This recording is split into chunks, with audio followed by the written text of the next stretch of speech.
sun panak nang cha a si se na ling lu chin ka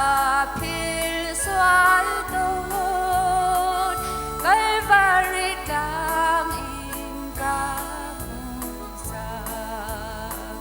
Gethsemane dum na kacham na ta ai ram na vial te na he khan na dot na phil na nga lâu si nai kang in Calvary kang a ka shwai oi pa cha ni pha vai lam phut ok cha ka lung asi tay na quan thoam he van ni nang ma kha anin ven boy pa Gethsemane dum na kacham na ta ai ram na vial te na he khan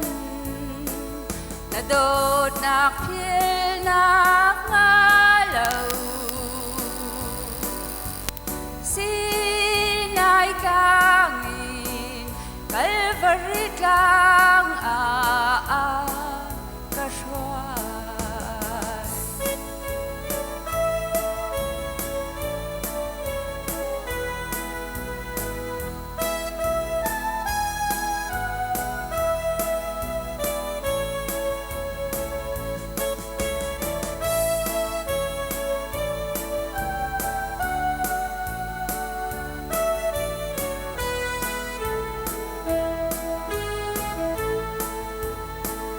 kan sual nak ngai thiam tu boy kacha na dot nak a ngan kau na tu nak bang in ka mang lo dung ra linh ka soi kau boy pa Gethsemane dum na cham na ta